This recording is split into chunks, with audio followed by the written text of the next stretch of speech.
receba, amém? O nosso louvor, nossa gratidão ao Senhor.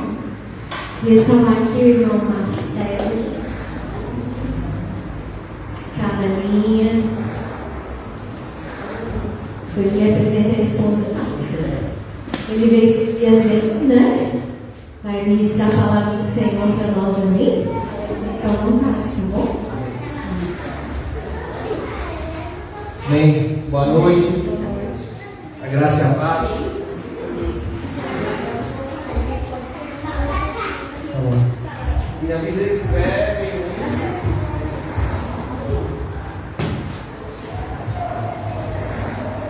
Então, boa noite a todos. Vendo alguns rostinhos familiares aí no encontro. Não conheço todo mundo, mas prazer. Meu nome é Marcelo, né? Para quem não me conhece, sou de Canelinha, é minha esposa, Roselaine. Nós estamos lá em Canelinha, né? Trabalho na área de estofados, sou autônomo, né? E congregamos lá com a pastora Mena, a mãe do Christian. E foi essa semana o Christian mandou mensagem, ele está toda a vida lá nos ajudando, né? Está toda a vida o Christian, domingo, ministrando na igreja, às vezes terça-feira é a nossa célula. Então é um prazer enorme estar aqui servindo, né? Ainda mais na igreja do Cristo, né? Pessoa com tanto entendimento, a gente fica até meio preocupado, né? De passar uma mensagem ao vivo, né? Então, mas é uma gratidão, né? Porque falar de Deus, é o que eu costumo falar, né? É que assim, ó, as mulheres, quando sempre falam em, né, blusa, estética, unha, né? Às vezes lá nós andamos de moto, quando chega esse nome de todo mundo, a gente fala, de moto, de escapamento, acessório. E quando a gente fala de algo que a gente gosta, a gente fala com propriedade, a gente fala com vontade, e ali é capaz de a gente ficar debatendo, falando sobre horas. E eu acredito que Deus é da mesma forma, né? Quando a gente fala de Deus é o mesmo intuito, a mesma vontade, porque a gente fala daquilo que nós vivemos no nosso dia a dia, né? Que não podemos falar de algo que nós não vivemos, não podemos pregar sem ter uma intimidade durante a semana, né? Não podemos ser apenas pregadores do domingo e lá durante a semana, segunda, terça-feira no serviço, como seria, né? Amém? Eu queria trazer uma breve palavra do tema voltando ao propósito. O texto base está em Lucas 15, a partir do 11. Como é que está o som? Está baixo, né? Tá.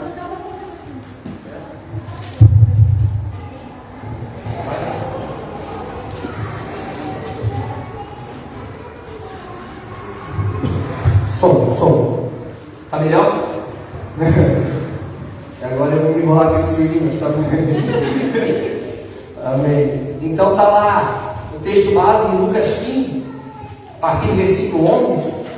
Eu vou estar falando sobre o filho pródigo, né? Eu vou estar lendo a partir do versículo 25, mas eu já quero dar uma introduzida na parábola, né? É Jesus falando aos seus discípulos, e ele fala a respeito do filho pródigo, que um homem tinha 2 filhos, né? Um homem que provavelmente tinha alguns bens, porque um dos filhos pede para o pai repartir a sua herança, pega tudo que ele tem direito e sai viver as suas próprias vontades, seus próprios devaneios, aquilo que ele achava importante aos olhos deles, aos olhos humanos, aquilo que trazia prazer à sua carne. Então a Bíblia relata ali, durante a passagem, a parábola, que ele sai e gasta tudo loucamente, e a partir de um tempo, quando ele acaba esse dinheiro, há uma crise muito grande naquele país, onde há fome, e esse homem que gastou todo o seu dinheiro, toda a sua riqueza, todos os seus princípios, ele vai servir trabalhando para um homem, servindo porcos, dando comida aos porcos, e ele vem uma hora que ele vê a comida dos porcos, e ele, com tanta fome, ele queria comer a lavagem dos porcos. E para quem sabe um pouquinho, os hebreus, os porcos são animais imundos para eles não podem comer, nem podem tocar nos cadáveres. Então, culturalmente, para aquele homem, ele estava no fundo do poço. Ele estava no fundo do fundo, né? Então ele diz, pensa consigo mesmo, então vou voltar para a casa do meu pai, porque até o melhor dos funcionários da casa do meu pai come melhor que eu. O melhor do menor da casa do meu pai tem um tratamento melhor do que eu tenho. Então, mas ele todo receoso, porque ele pegou sua herança, se gastando loucamente, então ele, pensando naquilo, né? Mas ele disse, eu vou me ajoelhar, eu vou pedir perdão, e vou implorar para o meu pai, quem sabe, se ele se arrepender, né, e ver o meu arrependimento e me prostrar, ele vai aceitar. Ele achando que o pai dele ia ser duro, né? E nesse caminho de volta, a gente vê ali na passagem, que antes mesmo dele chegar na casa, o pai já sai de encontro a ele, já grita para os seus funcionários para trazer um anel, uma capa, algo para ele, um pão para ele comer. No mesmo instante ele mata um boi gordo, fazendo uma festa de recepção de volta ao filho, né? E ali a partir do versículo 25 eu quero ler com vocês. Deixa eu abrir aqui. Lucas 15, a partir do 25.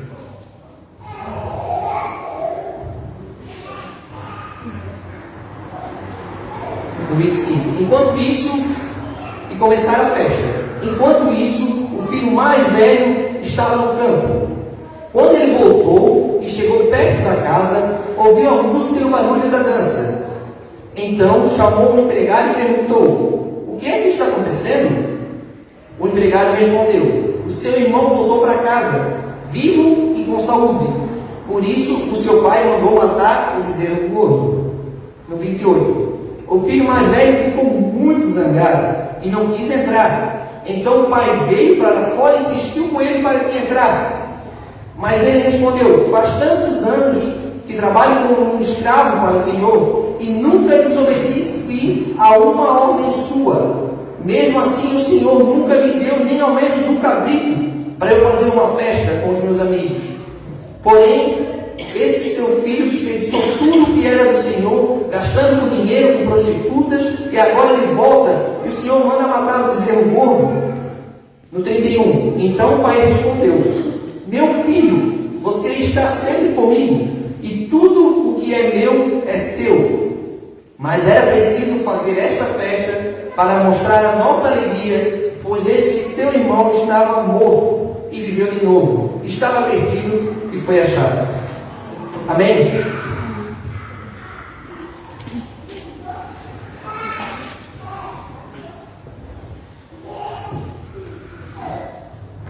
Ali nós temos a passagem de dois irmãos, né? O filho mais novo saiu de casa, sendo o propósito, sendo da vontade de Deus, que nessa parábola era representado pelo pai. Amém? Ele saiu de casa e do propósito. Mas também o filho mais velho não saiu de casa, mas também saiu do propósito.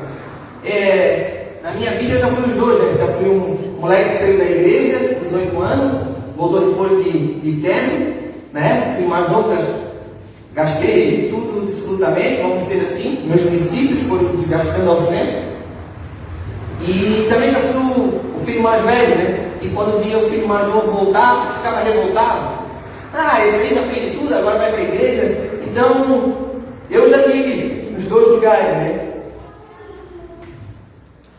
Mas eu queria, essa noite, assim, olhar com maior cuidado sobre o filho mais velho. Porque, assim como o filho mais velho, às vezes nós estamos na casa do pai, às vezes nós estamos achando que estamos fazendo tudo em função do pai. Às vezes a gente acha que por estar frequentando 4 paredes a gente é a igreja, porque às vezes a gente acha que está servindo e quer comprar Deus com o nosso serviço, achando que, nossa, como eu faço bastante, como Deus me ama porque o que eu faço para Ele. Não, querido, Deus te ama porque Ele te ama. Nós não somos merecedores da salvação, é graça, não é merecimento. Se fosse merecimento, ninguém recebia. Então, muitas vezes a gente quer comprar Deus com o nosso serviço. Queremos comprar Deus com aquilo que nós podemos fazer, com nossos dons, habilidades. Muitas vezes estamos pregando, cantando, muitas vezes nós estamos liderando célula, mas nós não estamos no centro da vontade de Deus. Talvez nós não estamos no centro do propósito da vontade de Deus. Mas, assim como o filho mais novo, quando volta para o propósito, e o pai mata um novilho gordo, e então eles dançam e se alegram, quando nós voltamos para o propósito, isso causa alegria em nossos corações. Porque, ali como diz o 24, porque este meu filho estava morto e reviveu, tinha se perdido e foi achado, e começaram a alegrar-se. O propósito, o centro da vontade de Deus, traz alegria, traz paz, porque muitas vezes nós estamos fazendo na força do nosso próprio braço, e às vezes não há descanso, porque nós queremos levar tudo na ferro a fogo, e queremos levar tudo nas costas, e muitas vezes aquilo nos causa peso, porque às vezes não é o centro da vontade daquilo que nós estamos fazendo, não é aquilo que talvez Deus nos chamou. E como o filho mais velho, né? Muitas vezes ele está dentro da igreja e vê alguém mais novo se destacando, quando a gente vê alguém novo entrando, e a gente fala, mas como Deus? Eu estou aqui há tanto tempo e tu não olha para mim? Queridos, aquele filho mais velho estava ali, mas ele estava só querendo saber das coisas do pai, porque o interesse dele não era a vontade do pai, estar perto do pai. O interesse dele era sobre a riqueza do pai, o que as mãos do pai podiam fazer para ele. O interesse dele ali já é óbvio, né, pela fala dele, que ele queria um novilho gordo também. Ele não queria estar pertinho do pai. Ele queria usufruir o que Deus tinha para ele, né? Como ali na parábola o pai era representado por Deus. Então, nessa introdução eu queria deixar claro, muitas vezes, não só quando a gente está fora da igreja que a gente tem que voltar para o propósito de Deus. Muitas vezes dentro da igreja a gente tem que parar, meditar, olhar para ele melhor. Deus, será que eu estou fazendo a tua vontade? Será que eu estou no centro da tua vontade, no centro do teu propósito? Será que é isso que tu queres para mim? E querido, isso quem vai dizer, ou pode dizer isso para aqui, não pode ser eu, alguém, isso tu descobre no secreto, entra no teu quarto, fecha a tua porta, e só com intimidade a Deus para saber o que Ele quer de você. Amém? Porque cada um tem um propósito na sua vida, né? Então, o que é propósito? O significado é um substantivo masculino, e propósito fala sobre intenção, projeto, desígnio, aquilo que se busca alcançar, objetivo, finalidade, intuito. Então, alguns exemplos de propósito. Jesus tinha um propósito, e Ele desceu na terra para salvar nós todos. Esse era o propósito de Jesus. Amém? Moisés, o propósito de Moisés era libertar, e foi até os judeus que estavam presos no Egito para libertar o povo. Amém? O propósito de Josué, o propósito de Josué era fazer o povo adentrar a terra prometida, e assim ele fez, cumprindo o seu propósito. Então, aqui nós podemos ver 3 exemplos simples, que nem todos os propósitos são iguais. Cada um tem o seu, e é individualismo. Você e Deus, amém? O propósito de Deus é realizado através de nós. Mas, muitas vezes a gente quer viver o nosso propósito. Muitas vezes a gente quer viver os nossos sonhos, viver as nossas promessas, e esquecemos dos sonhos de Deus, das promessas de Deus. Esquecemos de perguntar aquilo que Deus quer e não o que nós queremos, porque muitas vezes nós temos tempo para falar a Deus o que queremos, mas poucas vezes nós nos colocamos na vontade dEle para saber o que Ele quer de nós. Porque, como diz em Isaías 55, 8 e 9, diz assim: os meus pensamentos não são como os seus pensamentos, e eu não ajo como vocês agem. Assim como o céu está muito acima da terra, assim os meus pensamentos e as minhas ações estão muito acima dos seus. Amém? Amém. É isso que eu estava falando agora. Muitas vezes a gente quer fazer a nossa vontade, mas os pensamentos, os propósitos de Deus estão muito superiores ao nosso. E muitas vezes se contradiz, porque às vezes a gente tem que abrir mão da nossa própria vontade, da nossa carne, do nosso eu, para viver os propósitos de Deus. Porque muitas vezes nós olhamos para tudo com olhos carnais, nós olhamos pelo aquilo que brilha mais, pelo aquilo que aparece mais, pelo aquilo que está mais em evidência, e nós olhando com os olhos carnais, nós queremos aquilo que mais resplandece, aquilo que é mais bonito aos nossos olhos, e a gente busca isso, né? Mas a gente já vê no exemplo de Jesus, né? Ele não era reconhecido pela sua riqueza ou pela sua aparência, mas pelas suas práticas, né? A gente pode ver na passagem de Judas, quando ele vai trair Jesus, ele estava no meio dos discípulos, e Judas teve que beijar o rosto de Jesus para identificar ele para os romanos. Então, quer dizer que no meio, olhando carnalmente, Jesus era semelhante a todos que estavam ao redor, né? Olhando assim, carnalmente, ele não tinha, a palavra fala que ele não tinha nada que dissesse, não, esse é o filho do rei, porque todos esperavam que ele ia nascer de uma grande família, que seria um rei grande, e Jesus nasceu humilde e manso, amém? E ele não era reconhecido pelas suas aparências, mas pelas suas práticas. Podemos ver na passagem de Pedro, e após a morte de Jesus, então eles voltaram a pescar, e eles estavam pescando no barco, e então eles não pegaram nada, e Jesus disse ao longo da praia, mas eles não conseguiam reconhecer por causa da distância, joga a rede para o outro lado. Então eles jogaram e pegaram muito peixe. Então Pedro de longe reconheceu, esse é Jesus, porque ele não reconhecia pela aparência, mas sabia que aquilo que ele fez só podia Jesus ter feito. Então ele reconheceu Jesus não pela sua aparência, mas sim pela sua prática. E isso também tem que ser na nossa vida, amém? Não podemos viver de aparência, nós temos que viver de nossas práticas. Os outros vejam nas nossas atitudes quem é Jesus na nossa vida, que os outros possam ver através do que nós fazemos Jesus, amém?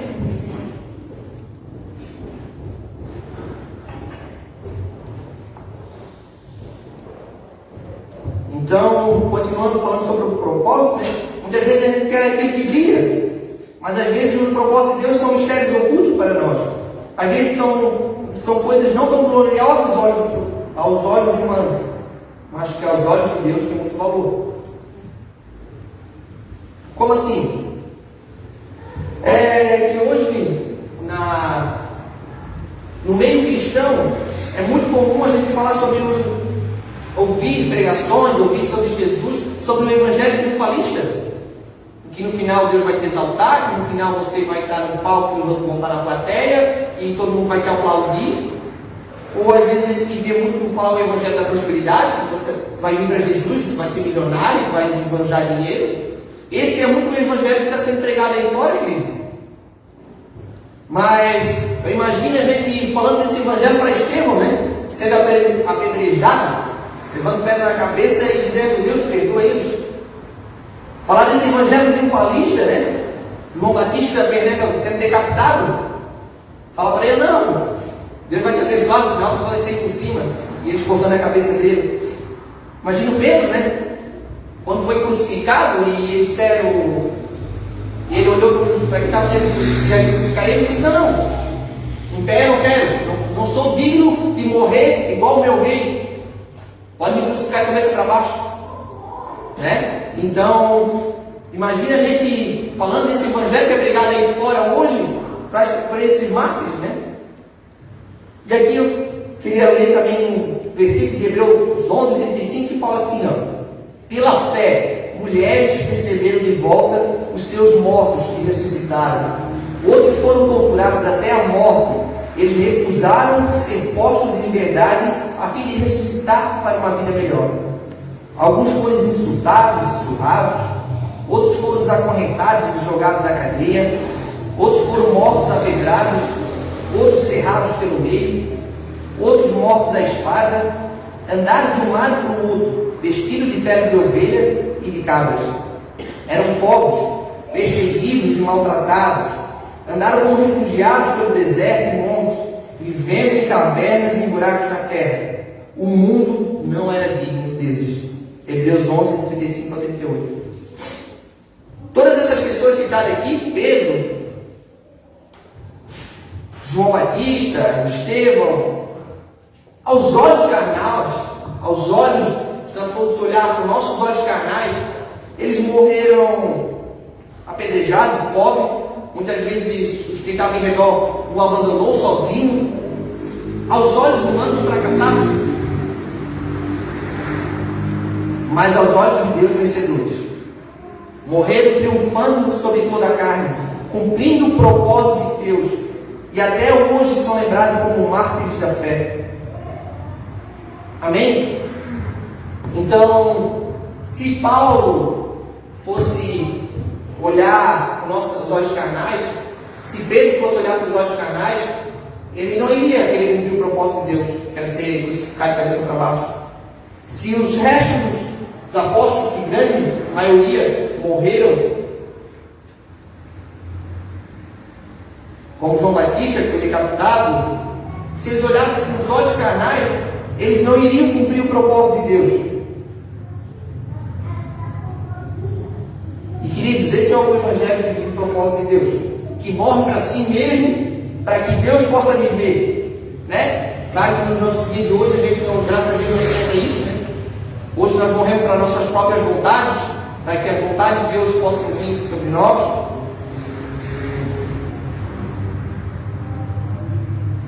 E é o Evangelho que há uns 10 anos atrás o Lenilson pregava, né? Quem me lembra do Livros para Adorar, que para outros poderem sorrir, vale a pena chorar. Que é o Evangelho de Jesus, né? Que para viver tem que morrer, para crescer tem que se diminuir, o maior no céu vai ser o menor na terra. E muitas vezes a gente não consegue compreender isso, né?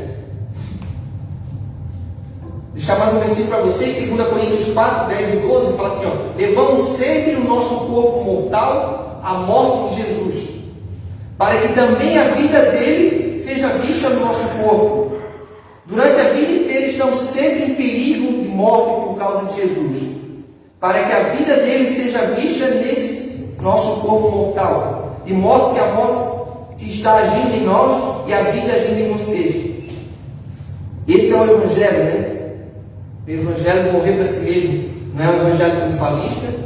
Não estou dizendo que não tem alguém que vai ser abençoado, né? Cada um tem um propósito individual, mas estou dizendo que muitas vezes é o Evangelho de negar a si mesmo, tomar a sua cruz e seguir a Jesus.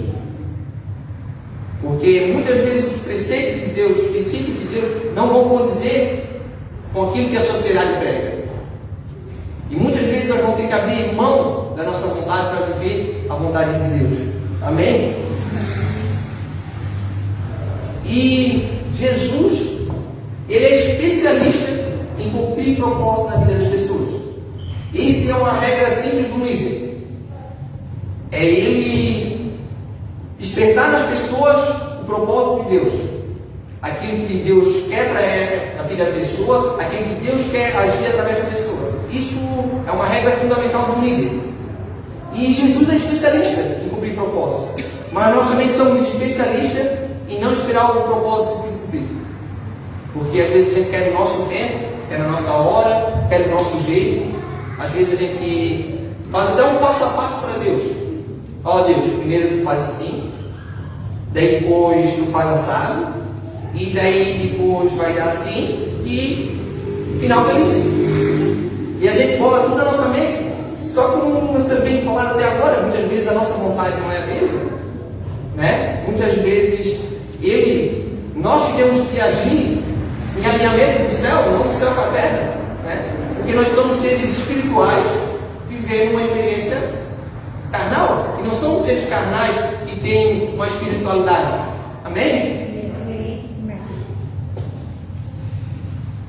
E a paciência, esperei pacientemente no Senhor, né?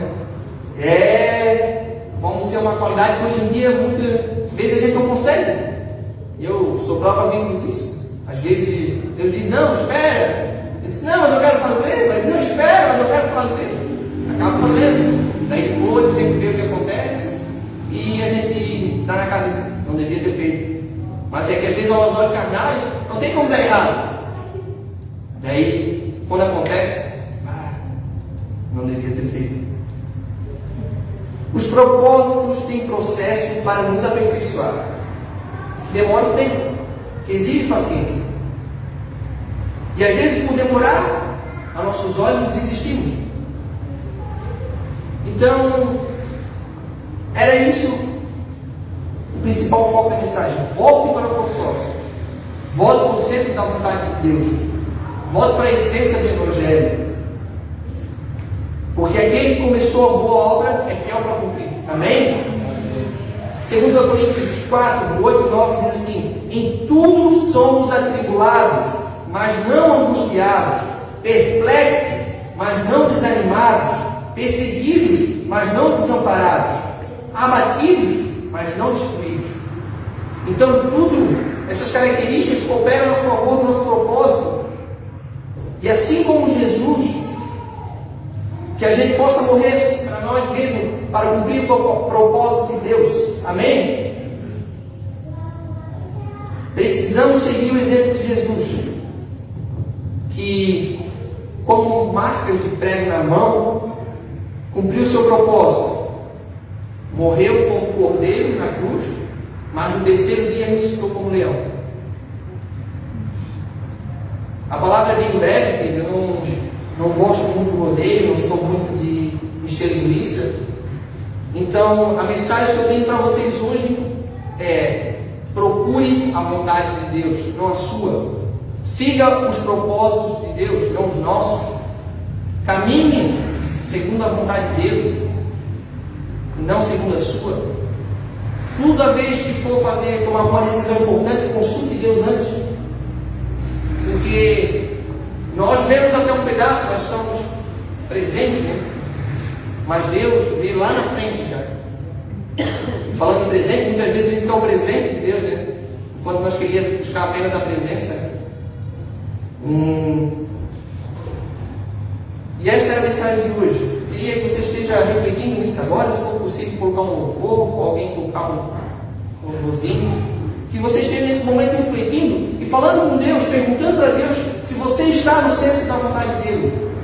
E nesse momento, se caso você não estiver, esteja se reconciliando com Deus. Esteja dizendo: Pai, eu não quero mais fazer a minha vontade. Pai, eu quero fazer a tua vontade. Que o meu eu morra, que tu vivas. Amém? Esteja meditando nessa hora.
real nesse lugar. E assim nós te adoramos, Pai. Te agradecemos em nome de Jesus. Amém.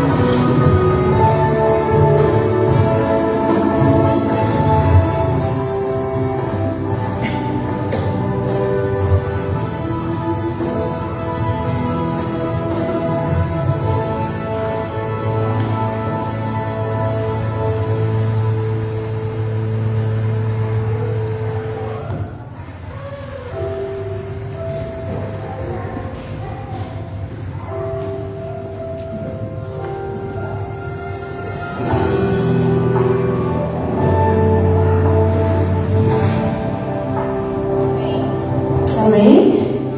Glória a Deus, a gente quer agradecer, né, Marcelinho, por ter vindo, né, servir o Senhor com alegria. Amém? Foi uma vez, só apanhei. Ai, a gente precisa, às vezes, né, puxando de orelha do Senhor, né, voltar para o propósito, os planos do Senhor. E de fato, né, a gente sempre quer o conforto, a nossa vontade, mas a dele é boa, perfeita e agradável. Amém? Obrigado, Senhor, pela tua palavra que é viva, eficaz e importante. Amém?